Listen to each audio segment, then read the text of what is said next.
Oke, kita bisa mulai.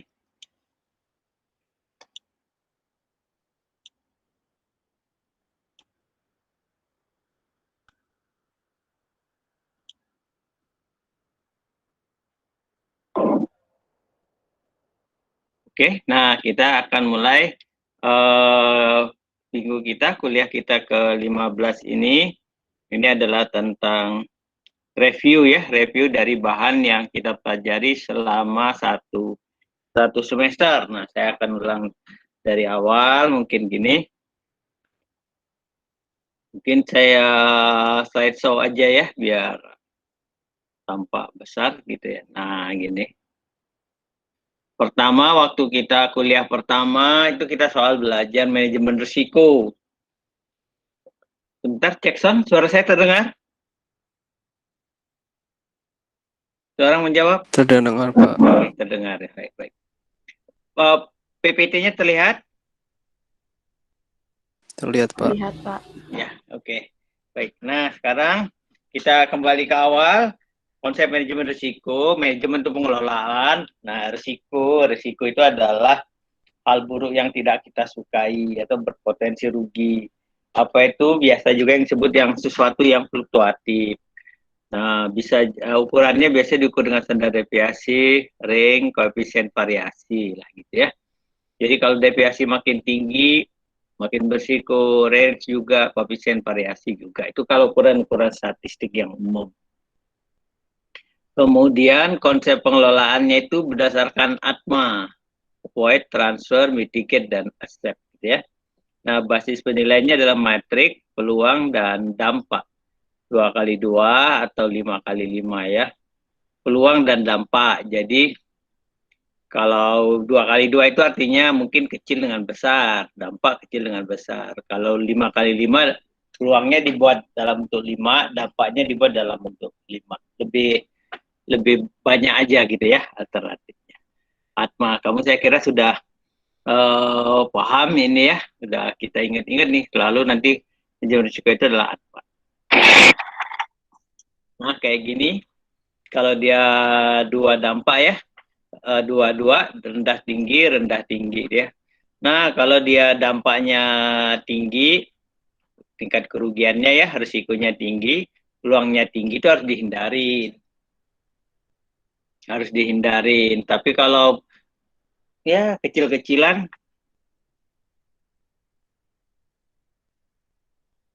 secara peluang kecil, secara dampak kecil mungkin bisa diterima lah, dan itu bisa dilakukan dengan sendiri. Yang susah itu kalau dia secara peluang kecil, tapi secara kejadiannya dampaknya bisa tinggi. Nah, itu mesti asuransi. Itu ya. Supaya kita tidak terkena risiko. Nah, tadi kan namanya manajemen risiko. Tapi kan jarang tuh Pak peluangnya. Iya, tapi kalau kena kan kamu sampai sesak napas tuh. Nah, gitu loh. Sampai habis uangmu. Nah, kayak gitu perlu manajemen risiko. Nah, ini adalah salah satunya adalah asuransi. Oke, kemudian kalau rendah ke tinggi dia biasa boleh sendiri, boleh juga asuransi. Itu kira-kira kuliah kita di minggu pertama tentang evaluasi dari manajemen risiko gitu ya. Kemudian ada yang avoid, yang ATMA ini ya. Avoid, transfer, mitigate, accept. Pertama kali kita prinsipnya itu harus menghindarkan risiko. Bukan menerima. Semua harus dicoba dihindarkan. Kalau nggak bisa dihindarkan ya ditransfer. Kalau nggak bisa ditransfer baru dia dimitigate, dikurangi. Transfer mitigate ini bisa saling tukaran ya. Kalau masih nggak bisa dilakukan lain-lainnya, ya sudah itu di accept gitu ya. Jadi pola pikir kita kalau melakukan manajemen risiko, pola pikir kita selalu menggunakan risiko, kita menggunakan keempat pendekatan ini. Tuh, jadi nggak boleh buru-buru di accept. Tuh. Kedua, kita boleh melakukan suatu yang accept kalau dia itu nggak terlalu berbahaya dan peluangnya jarang. Ya kayak gatel dikit lah, digigit semut, ya sudahlah diterima. Gigit semut ya jarang, dan juga paling cuma dikasih minyak angin selesai gitu. Nah, itu adalah contoh bagaimana yang bisa diterima SEP. Digigit ular nggak boleh saya SEP, jarang Pak. Iya, tapi kalau digigit ular itu risikonya gede. Nah, itu harus dikelola, dihindari. Nggak boleh di SEP, itu dihindari dari awal gitu ya. Nah, itu kamu harus mengingat kira-kira begitu satu prinsip dari manajemen risiko. Nah, satu lagi yang ingin saya sampaikan di sini, supaya kamu perhatikan betul, adalah kalau secara manajemen risiko, apa-apa saja yang kamu lakukan, itu mesti ada pintu keluarnya. Pintu keluarnya. Contoh, ini ya contoh ya sederhananya dia. Ada persyaratan kalau gedung itu harus ada tangga. Tangga keluar. Itu adalah manajemen risiko. Kenapa kalau terjadi accident, mohon maaf kebakaran, mati listrik, apa dan lain-lainnya, orang tetap bisa keluar. Nah, jadi kalau kamu nanti melakukan sesuatu hal, kamu harus bertanya, seandainya terjadi apa-apa, gimana ya solusi sementaranya? Kalau kamu jawabannya nggak ada, nothing, berarti kamu nggak lakukan manajemen risiko. Tapi kalau kamu jawab ada, itu ada manajemen risiko. Misal ya, saya sebut lagi misal.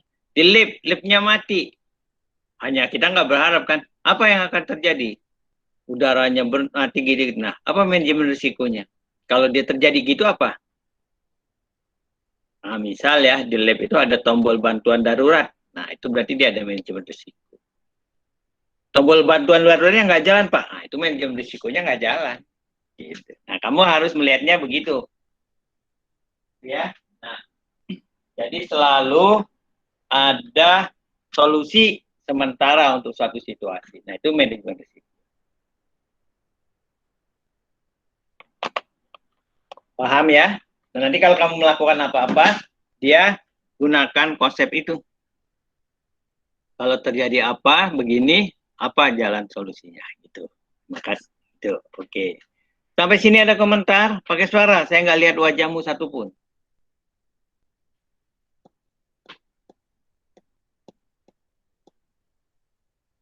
Wait. Nggak ada. Ada. Iya, jawab pakai suara dong. Satu menjawab. Oke, ini tadi sudah ya. Nah, ini kemudian teori keuangan yang awal ya. Kenapa perlu manajemen risiko? Nah, kalau dulu-dulu masih dunia ini sangat sempurna, kamu datang ke pinggir sungai, kamu taruh pancing aja kamu dapat ikan, nggak ada apa-apanya. Itu nggak perlu manajemen risiko, kamu nggak perlu pikirin hari besok, lain-lainnya ya. Nah, dulu kalau secara teori ekonomi, itu adalah pasarnya perfect competition market gitu ya. Perfect competition market. Nah, kalau pasarnya perfect competition market, persaingan sempurna, dia nggak perlu manajemen risiko. Apa itu pasar persaingan sempurna? Serupa tapi sama. Nah, kalau serupa tapi sama, kamu mau ngapain lagi? Kamu mau ngapain? Nggak bisa apa-apa. Kamu jual lebih baik nggak bisa, karena dia serupa tapi sama gitu ya. Serupa tapi sama. Nah, jadi kamu nggak perlu melakukan apa-apa lagi. Kamu jualan tahu, semua jual tahu. Ukurannya satu kantong plastik 1 kilo, semua 1 kilo, gitu loh. Kamu jual satu hari 1 kintal, semua 1 kintal. Nah, itu namanya perfect competition market. Jadi, apa yang kamu lakukan? Tidak ada. Berapa jumlah penjualanmu maksimum 1 kintal? Kamu nggak bisa merubah lagi lain-lainnya. Nah, yang begitu tidak perlu manajemen risiko. Nah, tapi itu adalah di dunia imajiner. Ya, di dunia imajiner. Jadi yang kayak gini itu nggak ada. Aslinya sih nggak ada gitu loh, maksudnya dunia imajiner itu ya. Aslinya nggak ada. Nah, jadi aslinya serupa tapi nggak sama. Jadi kalaupun dia ada kompetisi ya kompetisi, tapi yang nggak persis kayak gitu. Semua jalan tahu enggak, Pak. Ada yang jualan tempe. Semua ukurannya sama enggak. Ada yang jual kiloan, ada yang enggak gitu. Emang yang dijual cuma tahu sama tempe enggak juga, Pak. Ada oncom, ada bongkrek gitulah misal-misal ya. Nah, jadi banyak persaingannya tapi tidak perfect. Nah, begitu dia banyak persaingan tidak perfect begini, kita memerlukan manajemen risiko. Gitu ya. Kita memerlukan manajemen risiko. Nah, jadi di situ dia mulai timbul. Kenapa dia perlu manajemen risiko? Ya karena nggak sempurna lagi. Kamu ada potensi nggak laku. Kamu ada potensi barangnya nggak habis gitu ya. Nah, jadi ada beberapa potensinya itu yang bisa timbul. Gini aja deh. Ada beberapa potensi yang bisa timbul. Nah, itu membuat situasinya menjadi berisiko.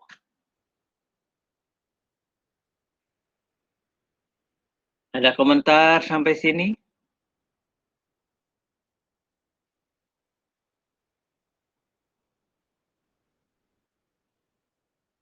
Baik, saya akan tanya.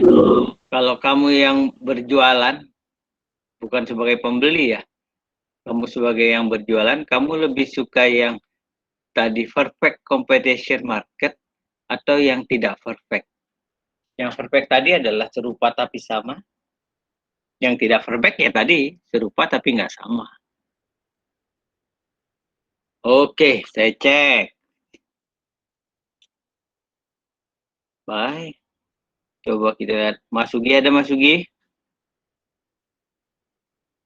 Ada, Pak. Oke, Mas Sugi. Kalau Mas Sugi suka yang mana, Gi?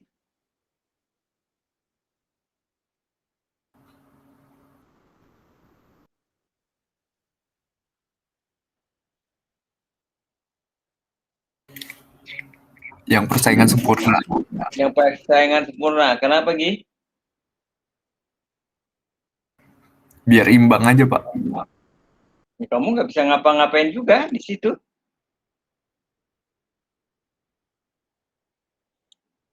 Nggak, pendapatanmu ya segitu-gitu juga. Mau.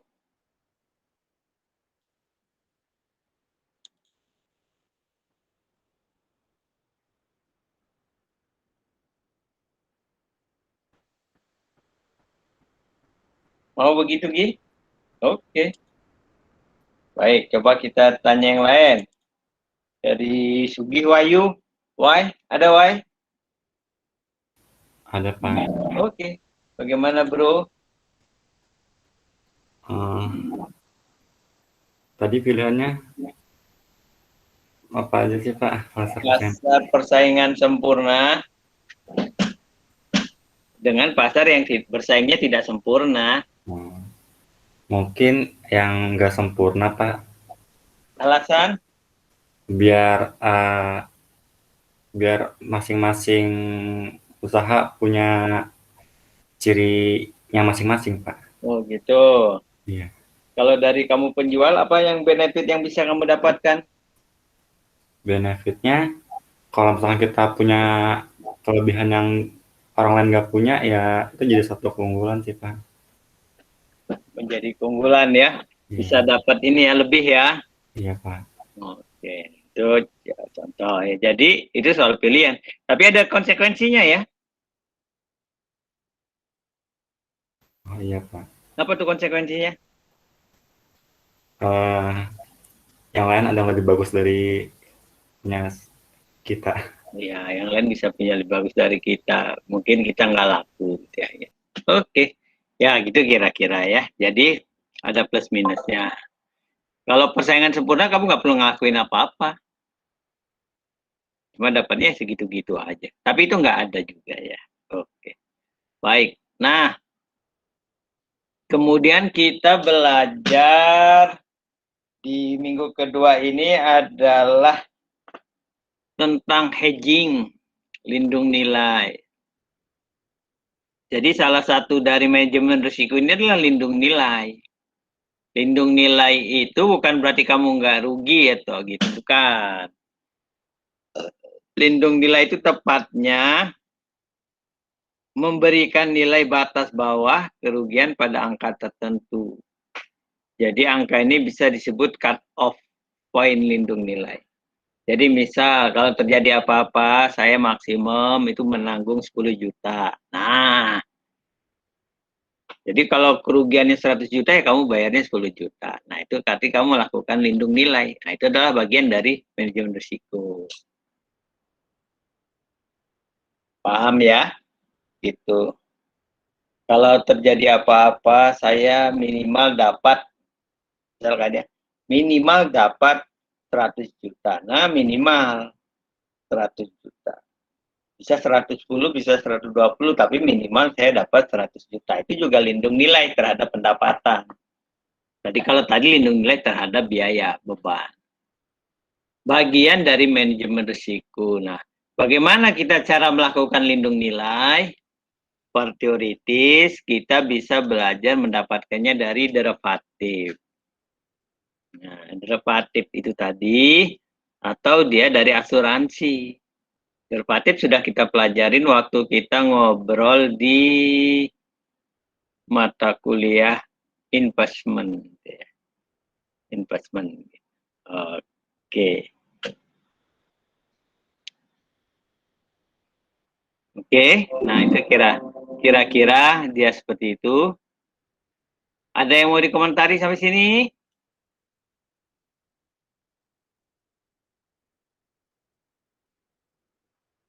Itu minggu kedua kita.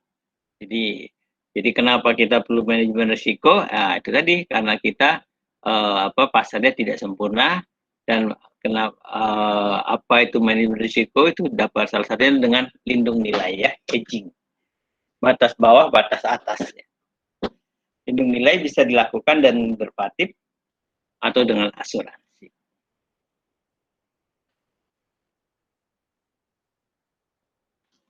Oke.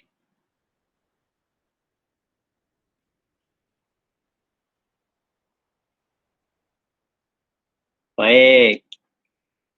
Sekarang yang minggu ketiga kita kuliahnya tentang GCG.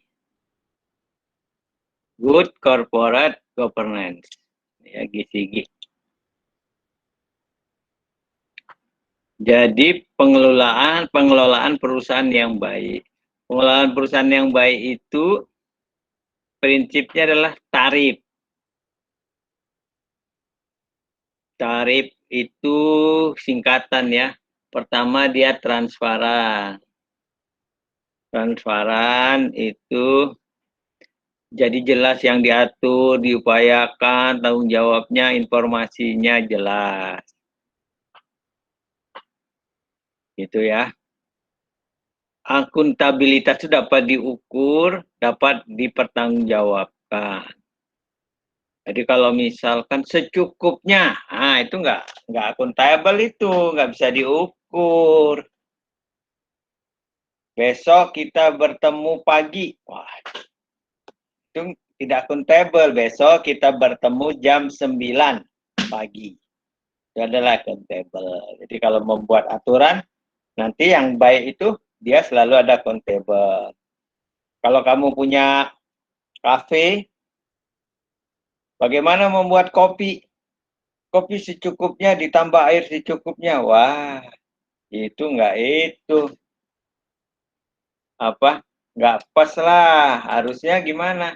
Harusnya kopinya berapa sendok atau berapa gram, airnya berapa mili.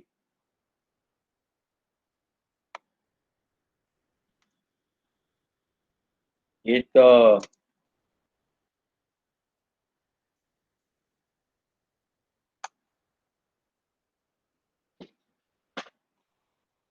Ya, nah itu adalah accountable. Responsibility, ada tanggung jawabnya jelas, apa yang ditanggung jawabkan, jelas tanggung jawabnya, siapa yang bertanggung jawab, itu jelas. Misal, kalau toko mau ditutup, nanti jam 19, pertama dipastikan dulu kompor semua harus mati, listrik dimatikan, pintu dikunci, dikunci double. Oke, itu hal-hal yang harus dilakukan. Baik, sekarang siapa yang melakukannya?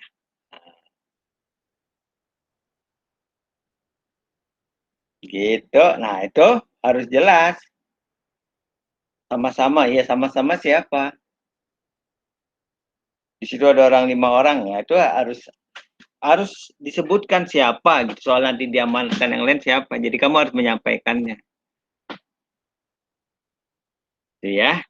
Kemudian itu R, kemudian independen. Independence itu jelas kewenangannya, jelas tugas dan tanggung jawabnya. Ya kalau kamu kasih dia wewenang, tanggung jawab, dia diberikan wewenang. Pak security wajib misalkan tanggung jawabnya itu mengukur suhu orang yang masuk.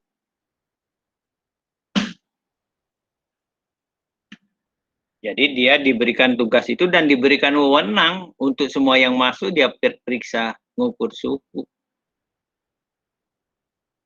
Kalau nanti kamu bos, kamu diukur sama Pak Security, kamu jangan marah. Buset nih security nggak ngerti banget, gua kan direkturnya. Gua dipaksa gitu. Nah, Pak Security itu dalam rangka menjalankan tugas. Gitu. Kalau kamu nggak mau begitu, kamu buat aturan pengecualian. Kecuali bos. Nah, jadi dia juga ngerti, kamu dipisahkan. Ada begitu banyak. Banyak itu. Itu kan nggak boleh parkir sembarangan. Tempat parkir itu di depan itu adalah parkir. Misalkan kalau di KKNI parkirnya Pak Rektor. Ada orang lain nggak boleh parkir. Pak Rektor boleh? Boleh. Yang lain bisa diusir. Nah gitu ya. Oke. Dan yang kelima fair. Fair itu adil. Paling mudah adil itu ada reward dan punishment. Hak wewenang, tugas dan jadi kalau dia diberikan hukuman, kalau dia diberikan suatu yang bagus kerjanya, ya jangan dihukum dong, tapi dikasih reward. Gitu. Kira-kira itu kalau kita bicara soal GCG ya, kenapa GCG ini bagian dari manajemen risiko ya? Kalau GIS, kenapa? Nah, coba saya tanya itu kan. Kok ada topik GCG ya sebagai dari bahasan dari manajemen risiko? Kenapa kira-kira? Tadi Wahyu sudah. Friska, kenapa nak? Kira-kira nak?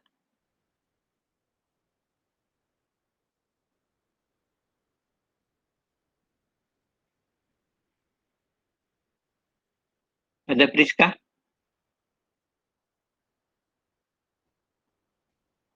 Ada Pak. Oke.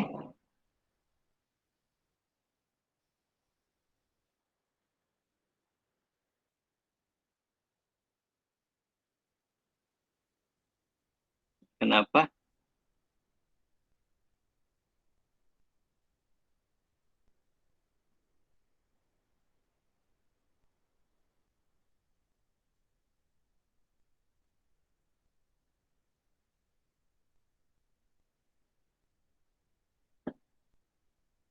Halo, saya menunggumu.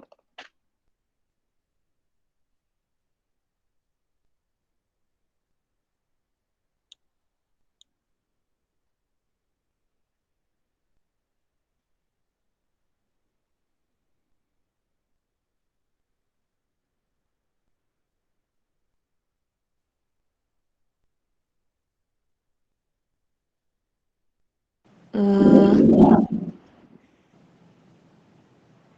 karena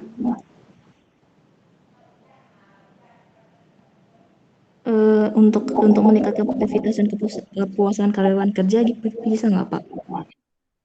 Untuk meningkatkan keputus ke, kepuasan karyawan kerja Dan produktivitas. dan produktivitas. Iya Pak. Baik. Kalau perusahaannya melakukan GCG, apa yang akan terjadi?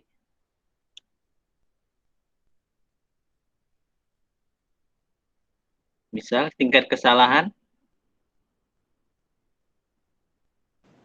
Maaf Pak, tadi kepotong-kepotong Bapak ngomongnya. Oh, kalau perusahaan melakukan GCG, apa yang akan terjadi pada perusahaan?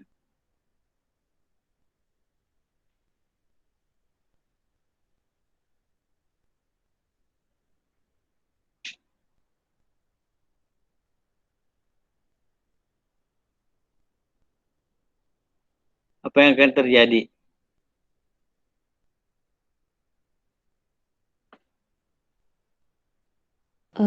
Operasional perusahaannya berjalan dengan baik. Dengan apa? Dengan apa, Nak? Terakhir?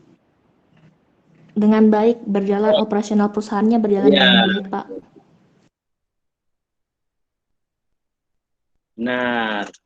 Nah, kalau dia melakukan apa?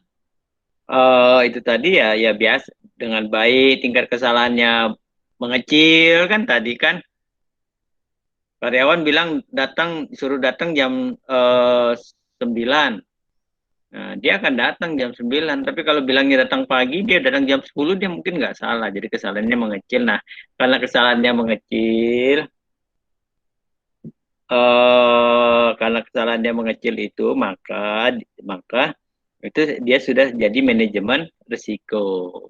Jadi perusahaan-perusahaan yang melakukan GCG itu secara tidak langsung juga dia sudah melakukan manajemen risiko. Misal ini tadi ini yang dapat diukur ya.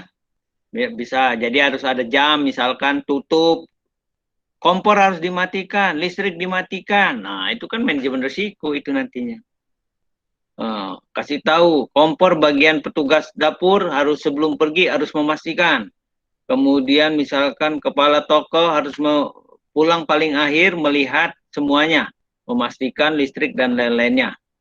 Jadi kepala toko itu yang paling akhir, dan itulah dia bertanggung jawab. Dia bisa aja nggak mematikan, tapi dia bisa memerintahkan petugas dapur, tugas ini itu untuk mematikannya.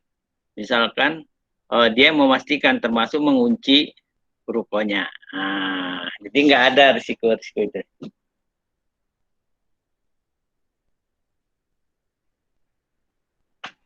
Gitu ya. Oke, ada pertanyaan sampai sini?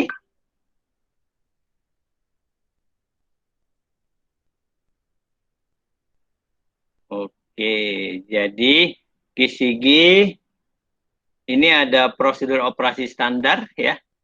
GCG itu kalau kamu mempunyai, kalau biasa SOP bahasa Indonesianya yang salah ya, yang benar prosedur operasi standar.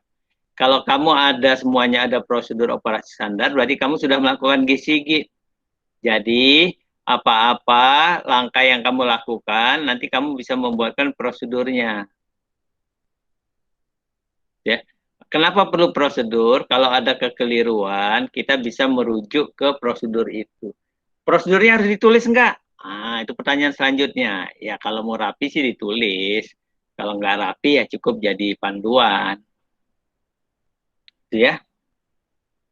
Ya, Pak sudah tahu, Pak sudah ahli, Pak. Pertama masang ini begini, gini. Ya udahlah. Nah, cuma nanti kalau organisasinya besar atau itu perlu dilestarikan, kamu perlu tulis prosedurnya ya. Nah, itu ada bagian dari GCG. Kalau belum ada prosedur, kamu harus membuat prosedur. GCG itu ya. Misal kamu punya outlet, kemudian outlet itu buka dari pagi sampai siang, kemudian kamu nggak jaga outletnya, tapi kamu kasih di situ misalkan apa itu kalau penerima uang itu apa itu ya?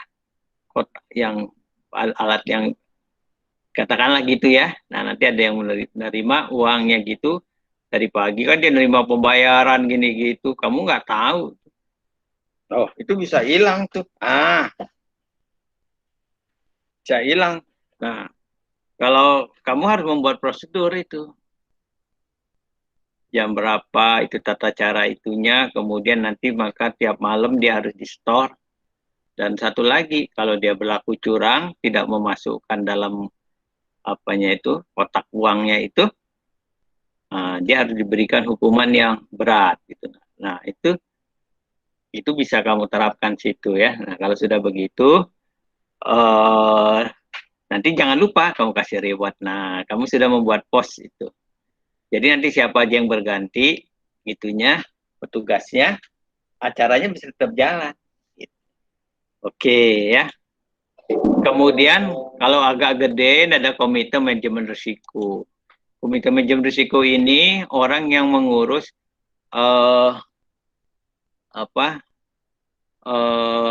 itunya berapa sih standar kualitas dari sebuah operasional gitulah ya, standar kualitasnya itu.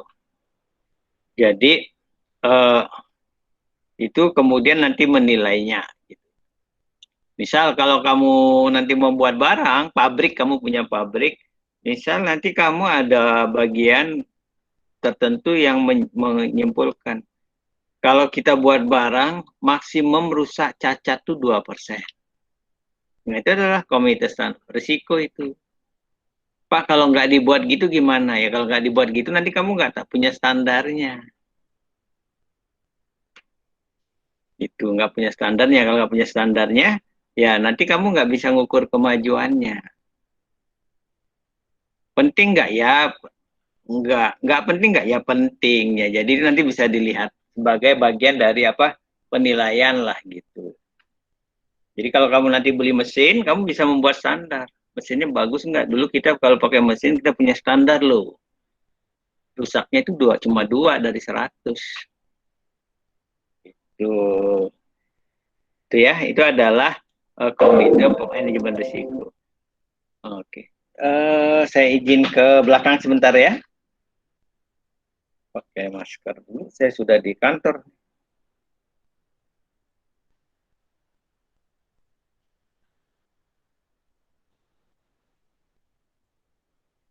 Pakai masker double.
Oke, bentar.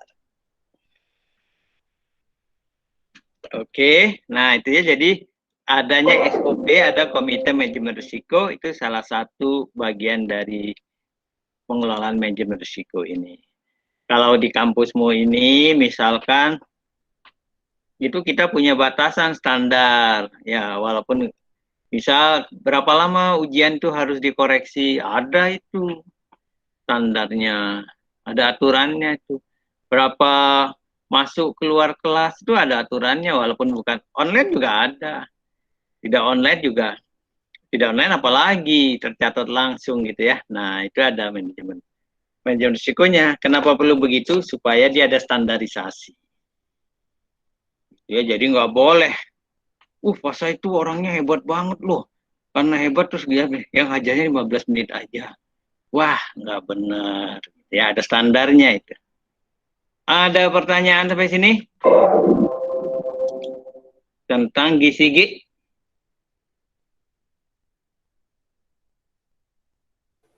Oke. Kemudian yang keempat kita belajar suku bunga ya, risiko suku bunga. Risiko suku bunga itu memengaruhi berbagai aset keuangan lainnya. Jadi kalau suku bunga berubah, semua berubah. Termasuk nanti transaksi di pasar saham. Semua berubah gitu ya. Oke. Kemudian YTM, yield sebagai risiko. Itu return obligasi juga menunjukkan risiko. Jadi kalau ada bunga, nanti obligasi itu memberikan YTM yang tinggi, nah itu risikonya tinggi. Terus kita juga belajar durasi ya, lama waktu pulang pokok. Semakin lama, dia semakin berisiko. Oke. Kemudian kita belajar di minggu kelima itu value at risk. Nah ini juga ada di mata kuliah MKI, Keuangan Internasional.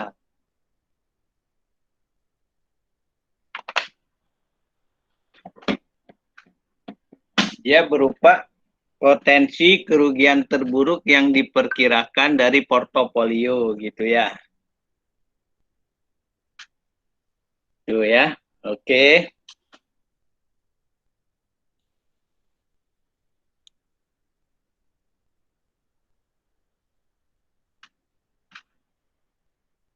Tergantung dari tingkat keyakinan gitu ya, tergantung dari tingkat keyakinan. Nah, itu jadi misal disebutkan VAR-nya katakan VAR 5% itu adalah 10. Nah, berarti yang ada datanya di bawah 10 itu peluangnya 5%. Atau kalau gini, kita bisa lihat di sini data ke 50 misal ini apa nih? Daily VAR 10 juta, ini degree of confidence ya, DC 99%. Jadi daily losses yang direalisasikan lebih dari 10 juta hanya satu hari untuk 100 trading day. Kalau kamu bilang misalkan ini 10 juta gitulah ya batasnya. 99%. Nah, jadi yang lewat dari 10 juta itu ya cuma 1% gitu. Jadi kalau dia VAR-nya 5 juta, ya berarti yang di atas 5 juta itu cuma 1%. Dah kayak gitu aja. Oke, jadi kalau kita mengomongkan VAR, nah VAR itu salah satu ukuran untuk manajemen risiko gitu ya. Kira-kira. Oke, ada pertanyaan sampai sini?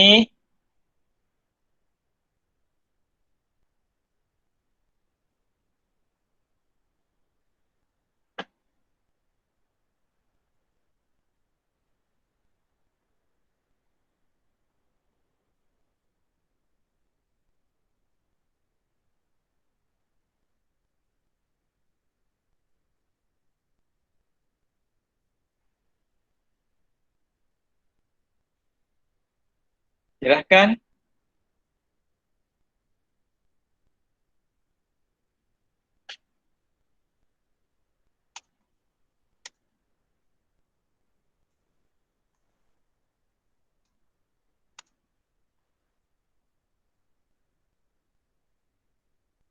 Ada komentar? Bro, yes?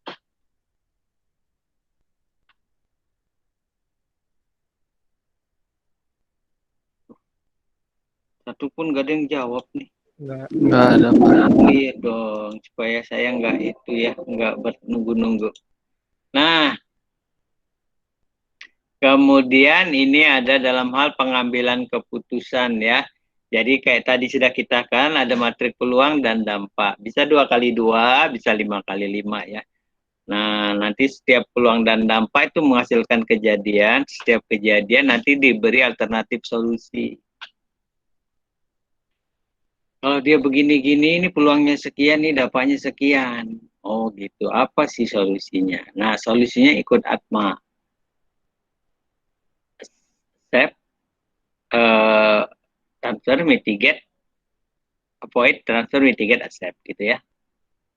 Nah, kalau nanti kita ikut, misalkan kalau dia nggak 25x25, kalau dia angkanya gede banget, sangat berisiko, berarti avoid. Nah, kalau dia avoid, apa tindakan yang harus diambil gitu ya?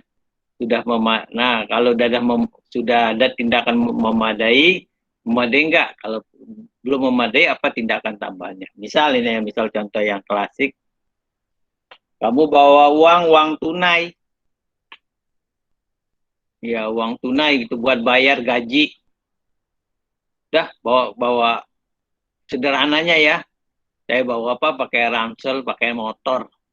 Berapa? Andrew, 5 miliar. Wih. Nah, itu tanda itu. Peluang kamu dirampok gede nggak? Oh, gede sekali, Pak. Oh. Terus dampaknya apa? Dampaknya gede gak? Ya gede lah, bisa hilang semua. Nah, kalau kayak gitu itu sangat bersiko. Berarti tadi bawa uang pakai motor tadi harus nggak bisa diterima, risiko tinggi, avoid. Nah, jadi apa tindakan pengendaliannya? Motornya rombongan, Pak. Wah, gitu ya. Rombongan berapa orang? 5. 5. Yang 4-nya siapa? Ini kawan-kawan kantor. Waduh, kalau kamu diseruduk mobil 5-5-nya, bersiko juga, Pak. Uangnya hilang? Hilang juga. Peluangnya ada? Oh, gede juga. 5-5-nya ditabrak mobil sama rampoknya. Berarti tindakan yang kamu ambil tadi itu belum memadai. Harus ada tindakan tambahan. Nah, gitu ya kira-kira. Jadi, kamu nanti kalau sudah ada satu asiden atau satu apa hal, kamu ukur dengan cara begini. Apakah peluangnya besar, dampaknya besar, kemudian kalau kamu anggap ya cukup besar, kamu harus mengambil tindakan manajemen risiko pengendaliannya. Setelah kamu ambil tindakan manajemen risiko, itu kamu tanya lagi, sekarang dampak dan peluangnya masih gede nggak? Kalau dia sudah menurun jauh, itu berarti sudah cukup.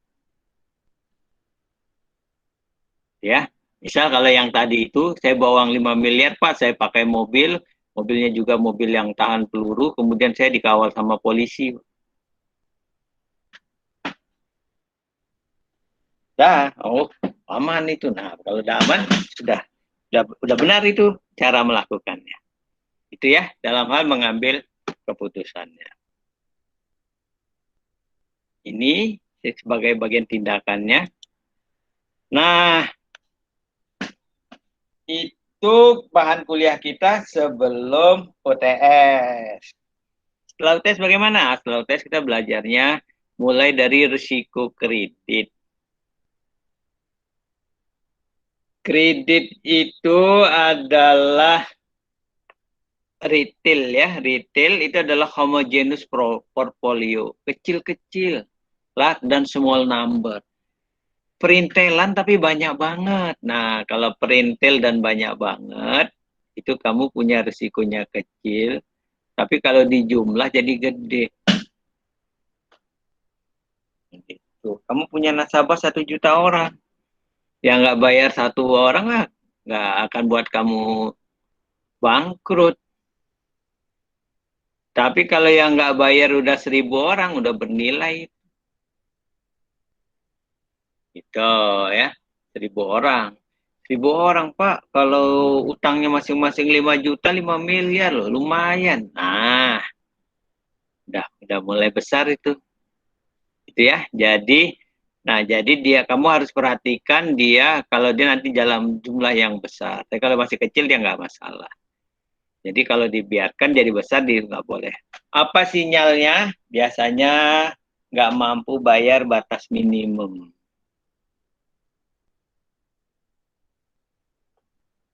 Itu ya, nggak mampu bayar batas minimum. Jadi kalau udah ada batas minimum, ya itu ya sudah, itu nggak mampu bayar udah sinyal tuh. Ini contoh misalkan kredit per nasabah itu 1 juta. Kemudian ada 1 juta nasabah yang nggak bisa bayar gitu ya. Kamu denda aja satu nasabah itu Rp1.000. 1.000 kali 1 juta, 1 M. Sebenarnya uang 1.000 itu nggak berharga. Pipis saja lebih dari 1.000. Nggak cukup gitu. Tapi kalau udah jadi 1 juta, jadi 1 M jadi berharga. Nah, kadang-kadang yang retail ini, kamu ngumpulin uang-uang kecil, penny. Itu recehan. Recehan, tapi kalau di total jadi gede. Ya, nah nanti kalau kamu ada nasabah, kalau bisnismu ini orangnya banyak jumlahnya, nah, kamu bisa salah satu caramu menaikkan pendapatanmu itu dengan mengambil recehan dari mereka ini. Dan recehan itu kadang-kadang mereka nggak perhati loh. Nggak terlalu perhatian ya. Jadi kamu bisa ngambilnya dengan nyaman. Gitu. Tapi bukan berarti mencuri. Maksud saya menaikkan harga. Menaikkan harga itu bisa lebih nyaman. Gitu. Karena jumlahnya kecil, nah ini jadi nggak terlalu diperhatikan.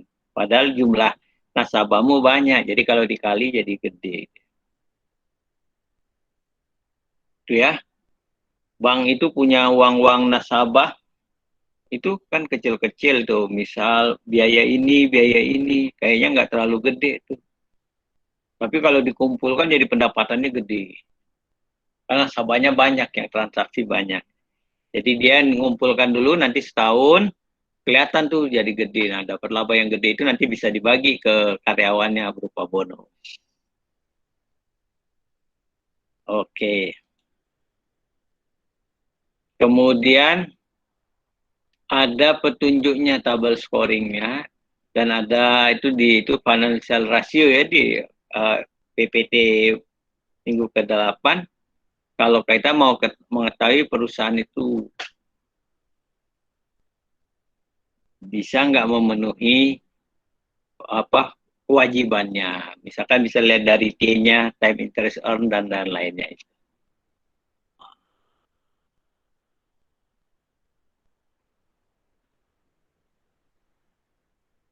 Ada komentar sampai sini?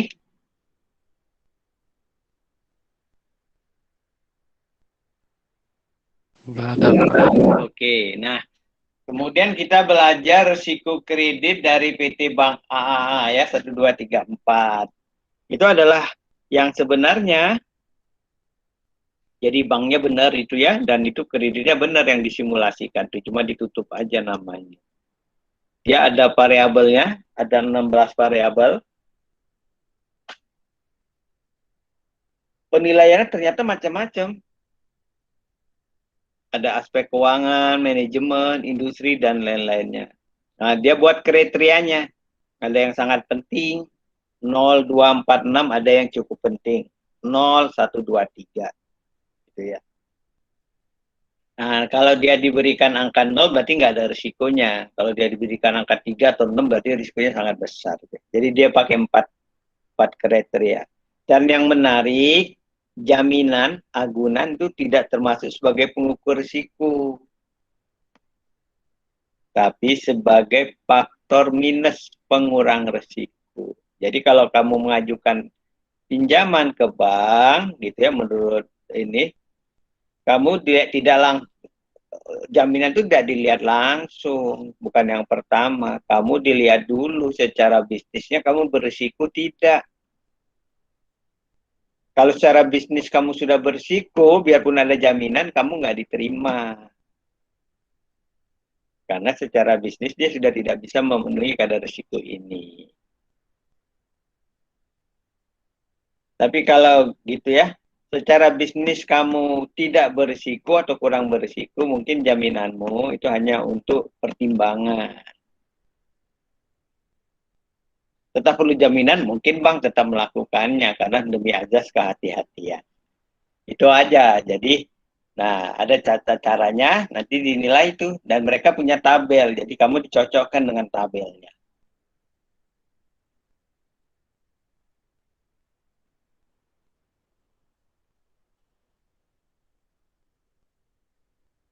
Oke, ini soal risiko kredit ya, kita simulasi di situ. Kemudian kita belajar risiko investasi ya. Risiko investasi itu dia mesti dihubungkan dengan return ya, mesti dihubungkan dengan return investasi itu ya. Oke, nah kira-kira begini.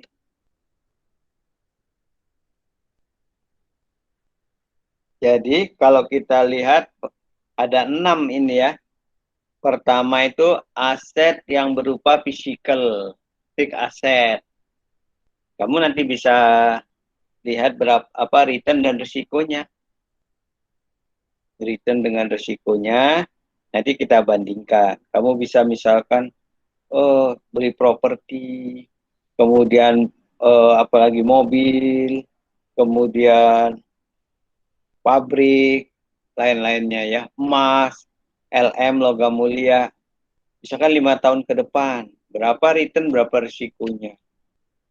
Kalau mobil 5 tahun ke depan pasti harganya turun. Returnnya negatif.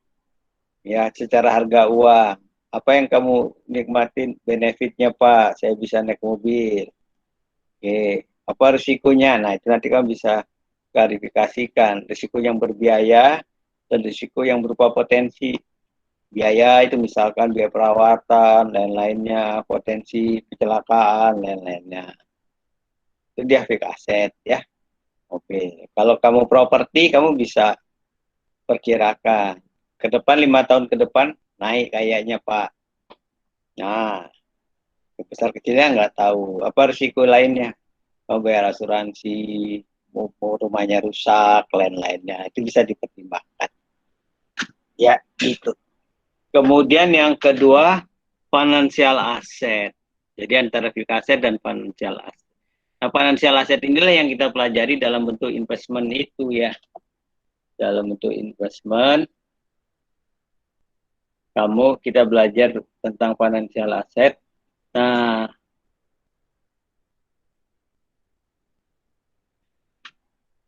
apa ya? Jadi berupa surat-surat berharga mulai dari tabungan. Nah, tabungan itu masuk ke risk free asset ini ya.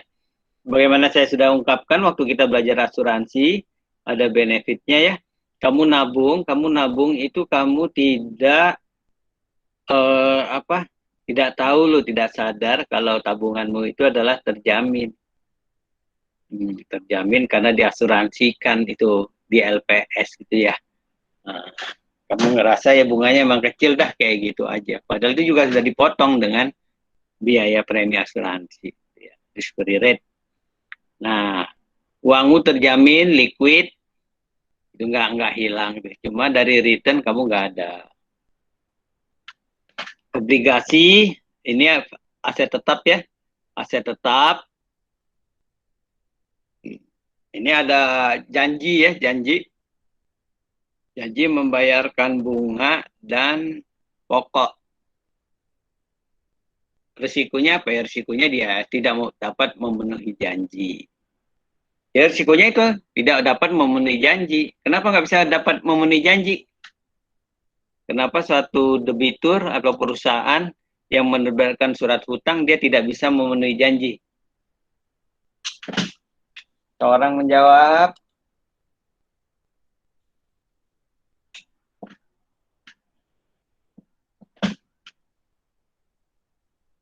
Seorang menjawab. Ya, Oke, Timo, ya. Apa tadi Pak? Kenapa? Kenapa perusahaan nggak bisa memenuhi janji?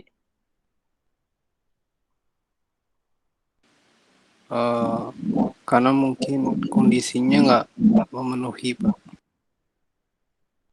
Ya, ya bisa ya. Jadi dia nggak punya uang sederhananya. Kondisinya tidak memenuhi. Oke, intinya begitu ya. Intinya dia tidak punya dana yang cukup untuk memenuhi janjinya. Karena dia udah janji, jadi itu suatu aib, suatu kerugian buat investor. Contoh Garuda sekarang kan nggak memenuhi janjinya tuh, sahamnya jadi di suspend, tidak diperdagangkan. Sebelumnya Sril, itu perusahaan TBK ya, Sril itu tidak diperdagangkan sahamnya, Sril ya. Kemudian sebelumnya Tele, Tipon ya, yang jualan pulsa apa voucher, utangnya nggak dibayar tuh kuponnya. Akhirnya sama bursa ditunda perdagangannya. Saya yang Tele itu beruntung sekali. Waktu itu saya mau beli tuh karena saya pikir semua orang kan pasti butuh voucher ya.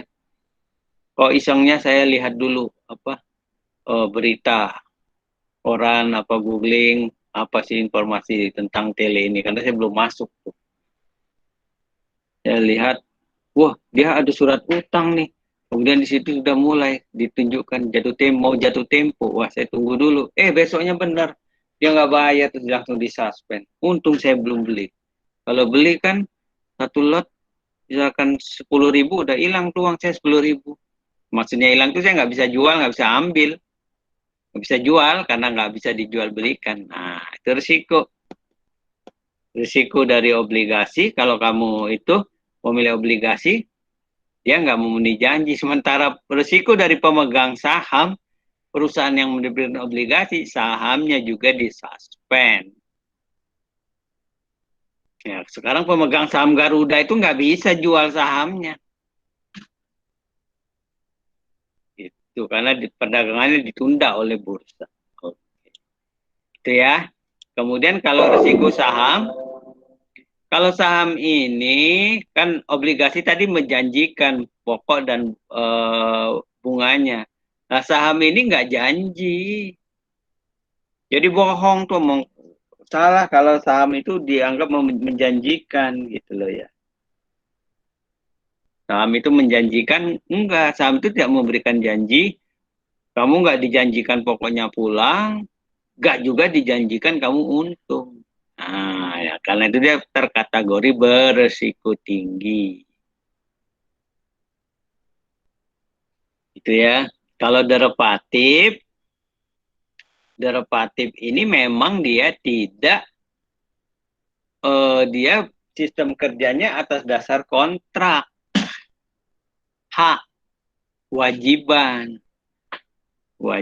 Jadi tidak memiliki barangnya, tapi memiliki kontraknya. Nah, dia di sini risikonya lebih tinggi dari saham karena tingkat fluktuatifnya jadi sangat besar. Sama seperti saham nggak dijanjikan returnnya dan lebih dari saham karena dia bayarnya margin. Kalau bayarnya margin makin kecil marginnya itu tandanya makin fluktuatif, makin gede perubahannya. Kalau untung makin gede, kalau rugi makin gede. Nah itulah risiko. Tidak ada janjinya. Jadi kalau marginnya di derivatif itu 1%, 1% ya, 1% itu 1/100, maka fluktuatifnya itu adalah 100 kali. Kalau 5%, 1/5%, 20 kali. Jadi kalau marginnya makin kecil, itu makin berisiko. Kalau kamu untungnya 100 kali lipat. Kalau rugi ya begitu juga, 100 kali lipat. Dibandingkan investasi di saham. Nah, itu dia menjadi lebih beresiko. Aset keuangan itu derivatif. Contoh, kamu bisa beli gold, emas. Kamu berarti belinya di fixed asset nih, emas. Kamu bisa beli saham Antam. Antam penghasil emas ya, bisa di sini. Kamu bisa beli kontrak emas. Nah, ini kamu bisa beli di sini. di derivatif ini ya, kontrak emas. Kamu bisa beli surat utang Antam. Nah, ini kamu belinya di sini, obligasi. Jadi emas ya, itu kata-kata emas ada bisa di 4 surat berharga. Ada pertanyaan?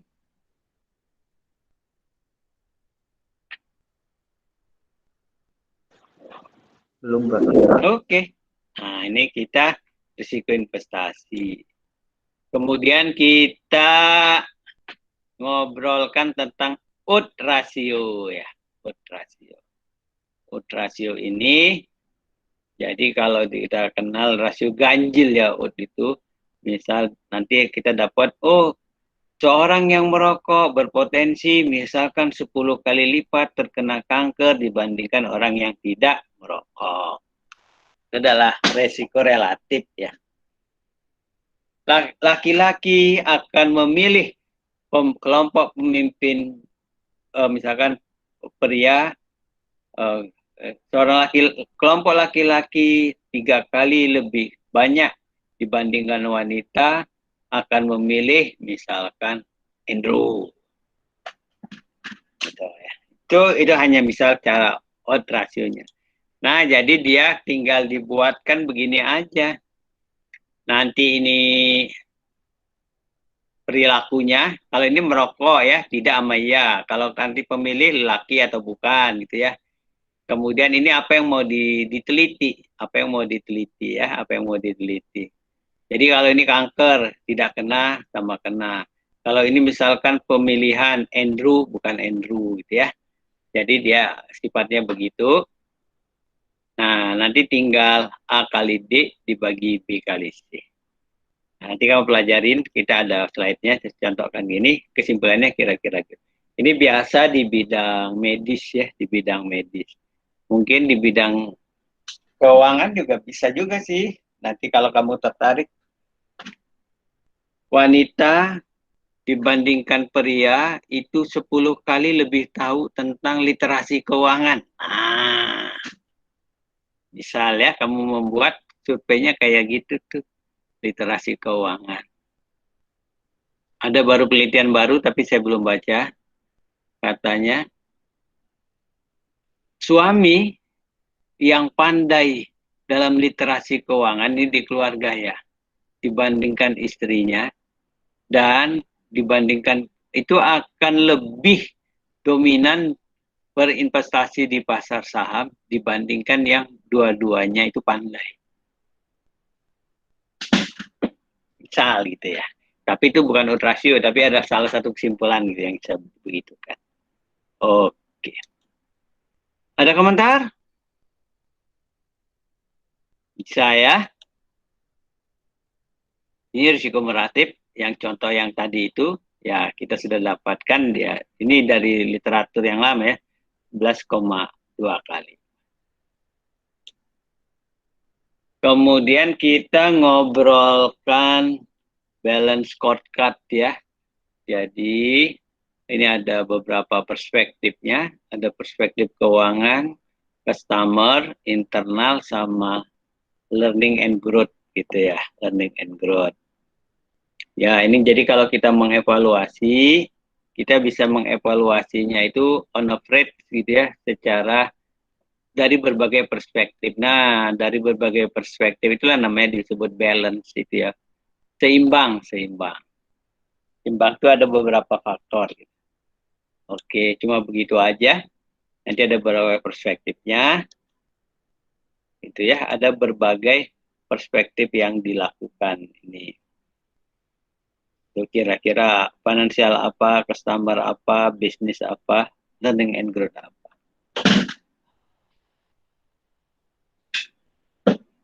Ada yang mau ngobrol, tanya?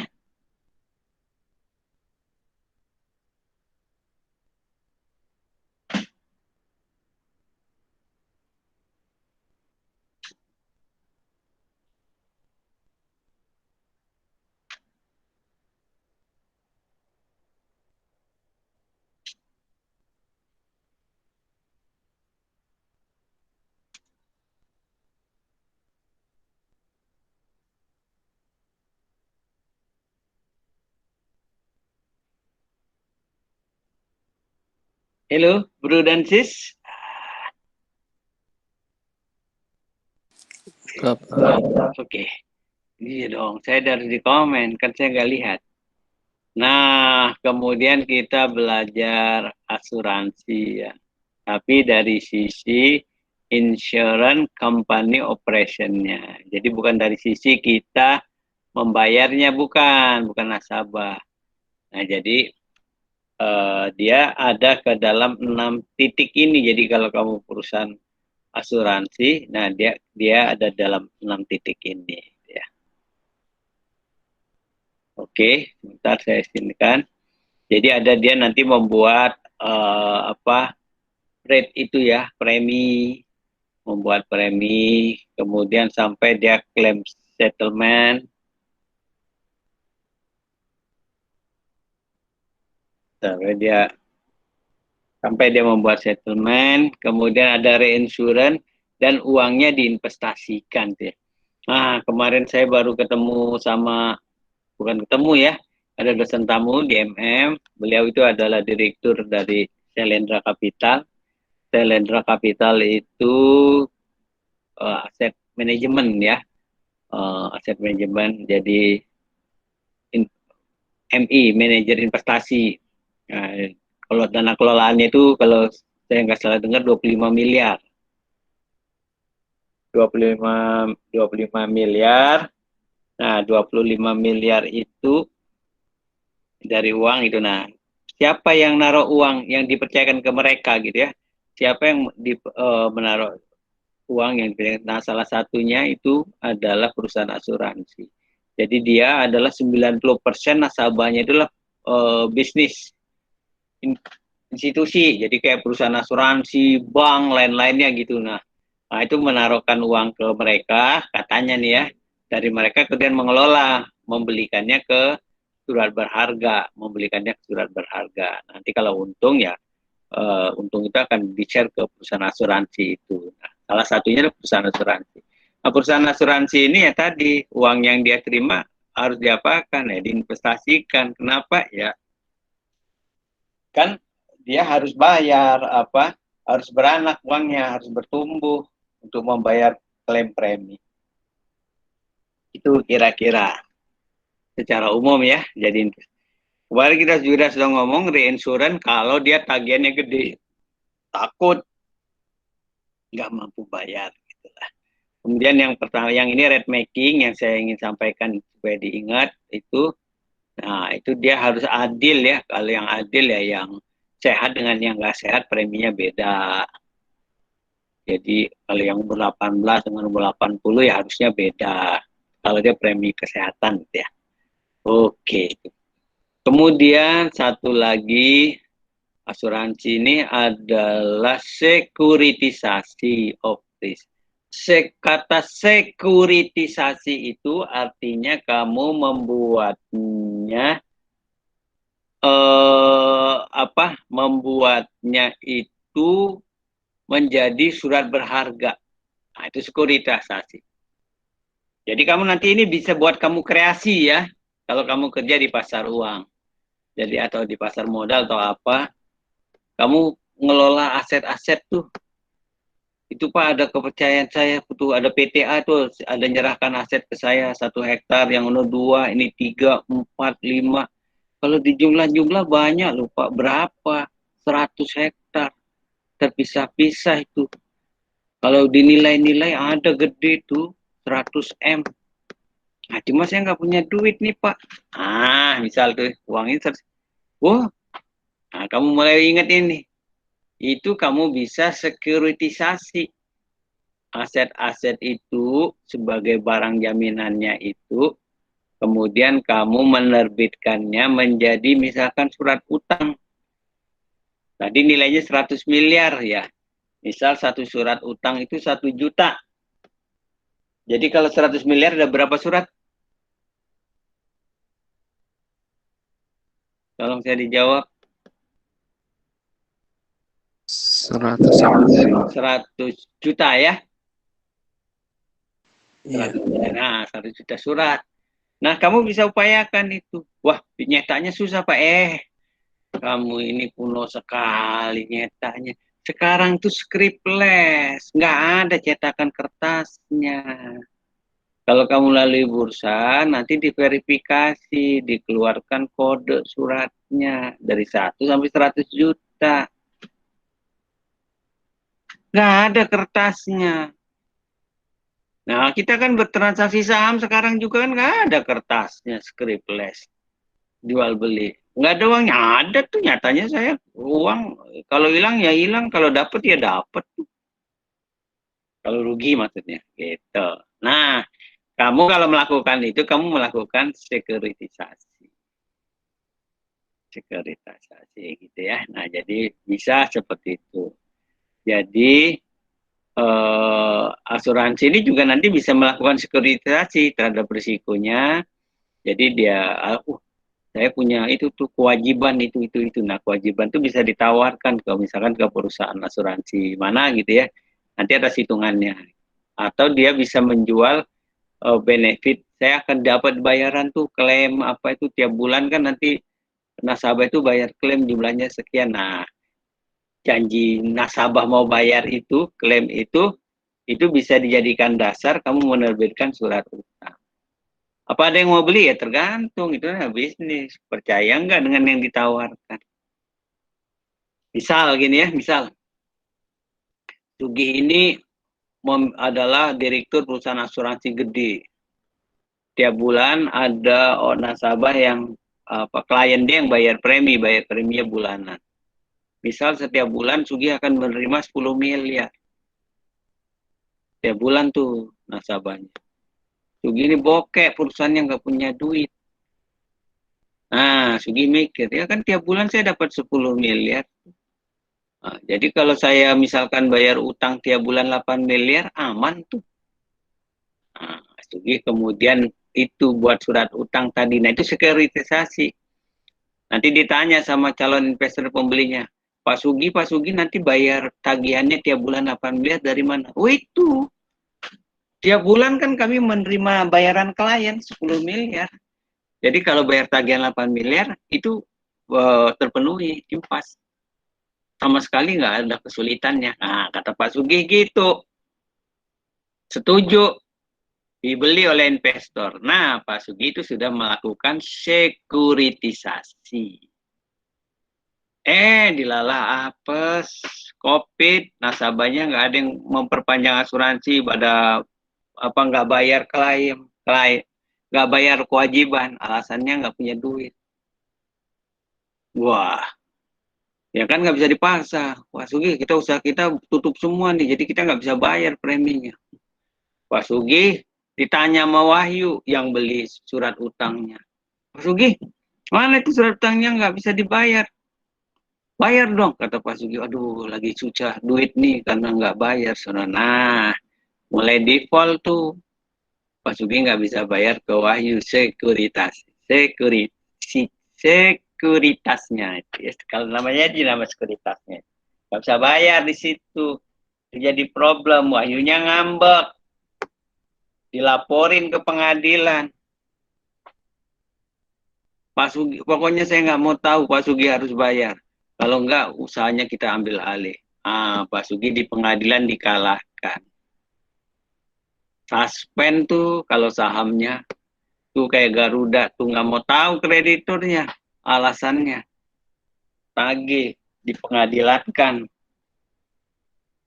Nah, kira-kira begitu ya. Mensekuritisasi. Selama logikanya smooth, lancar, jalan, nggak terjadi apa-apa, biasanya sih oke-oke aja. Ya.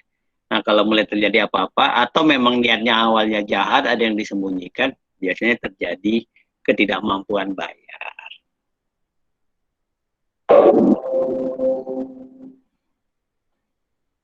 Oke, nah, nanti dia menerbitkan uangnya itu, nah ini ada catastrophic bond ya, kalau ada tagihan yang dadak gede, jadi uang yang dikeluarkan untuk bayar tagihan sangat tinggi, kemudian sisa uangnya nggak bisa bayar obligasinya. Nah, boleh dong mengurangi kupon. Tapi kalau nanti tagihannya kecil, kuponnya naik gitu ya. Nah, itu yang agak susah.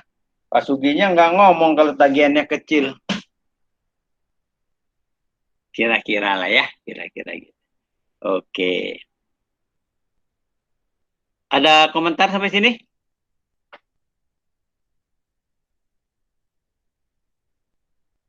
Enggak, Pak. Oke.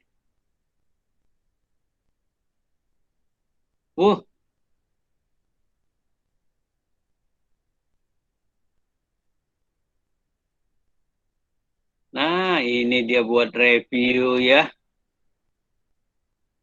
Buatlah sebuah portofolio. Kamu, karena saya orang kaya ya, saya kasih uangnya itu 1.000 juta. 1.000 juta, kemudian berinvestasi saham. Ya, karena COVID, datanya itu sebelum 2020 aja. Jadi kamu pakai data 2019. Kamu boleh pilih sahamnya apa saja. Boleh kamu pilih apa aja. Kemudian supaya dia waktunya agak enak gitulah ya. Waktunya itu biar sama aja ya. Kalau 1 minggu dan 1 bulan, ini bulannya di COVID di Oktober lah ya, Oktober 2019. Oktober 2019. Kemudian kalau kamu portofolio terdiri dari 4 saham. Sahamnya apa aja boleh. Tapi usahakan pilih dari industri yang beda-beda. Ya, nah nanti 1 minggu kamu hitung berapa returnnya. Kalau 1 bulan berapa, kalau 1 tahun berapa. Nah, kamu cuma lihat returnnya aja sih, bisa dikomentari nggak gitu ya. Oke, nah mungkin saya stop sharingkan dulu. Ini kita bisa lihat mungkin dunia investasi ya. Saya coba cek dulu. Dunia.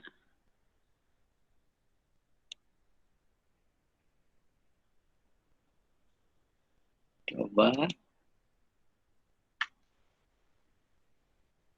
Kan jendela ya. Apa yang namanya ya. Tapping. Dunia investasi. Oh ya ini ya. Udah kelihatan?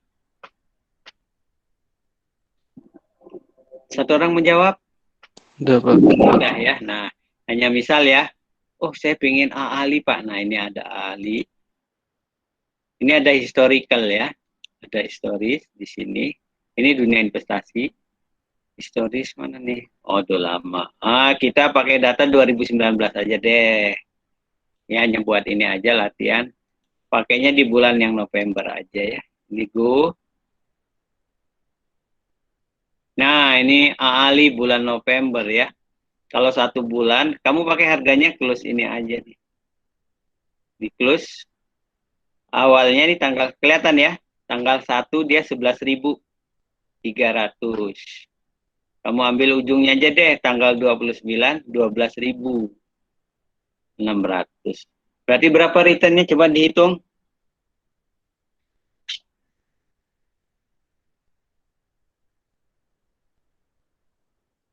Berapa? Saya coba ngitung juga. 12.600.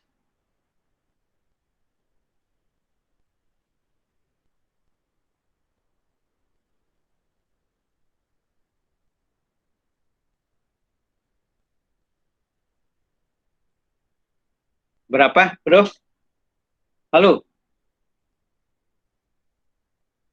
11,25 ya. Ya, 11,25% ya, 26%. Nah, misalkan gitu. Ali kalau sebulan 11,25%. Kemudian kalau seminggu ya kamu cari aja datanya sini. Ya, seminggu itu. Kalau setahun, nah setahun coba kita lihat gini. Tahun kan 2019, oh ini Desember ya. Desember gini. Nah, ini Desember akhir 14.000 ya. Kelihatan angkanya ya, 14.575. Nah, kita bawa ke Januari awal. Januari awal 11.000. Berarti dari 11.000 dia ke 14.000. Ah, berapa persen? Oke. Nah, itu dari satu saham. Nah, kamu diminta ya portofolio dong, namanya manajemen risiko. 4 saham. Sahamnya apa? Ya apa aja. Bobotnya ya terserah kamu. Kamu nggak harus sama bobotnya ya. Jadi misal, Pak saya mau 30% di Ali, 20% di BCA, 200 juta di BCA, 200 juta di katakan apa ya, Indofood, 300 juta di katakan Telkom. Nah, berarti jumlahnya 1 miliar. Terserah. Jadi bobot terserah, saham terserah. Nah, jadi kamu ngitung. Nanti kalau dibobot, returnnya nanti di return kalikan bobotnya ya. Jadi return itu jadi return portofolionya. Nah, setelah itu dianalisis. Oke? Baik. Nah, kalau gitu kamu bisa coba. Boleh berkelompok ya. Nah, berkelompok. Tapi nanti buatnya masing-masing berkelompok. Ini 232. Nanti jam 3. Ini saya matikan dulu recordingnya. Nanti meet-nya kita kita postpone. Nanti kamu coba jawab. Nanti jam 3-an kita akan lihat jawabanmu. Saya stop dulu sharing. Oke. Ada yang nggak jelas dari yang saya sampaikan ini? Timeline waktunya berarti 3 ya, Pak? Ya, ada yang seminggu, ada yang sebulan, ada yang setahun. Nah, maksudnya kita sambil belajar gitu loh ya. Membandingkan dalam 3 waktu itu. Kamu berkelompok lah ya, 2-3 orang kan bisa supaya ngobrol, oh kita pilih saham ini, itu gitu.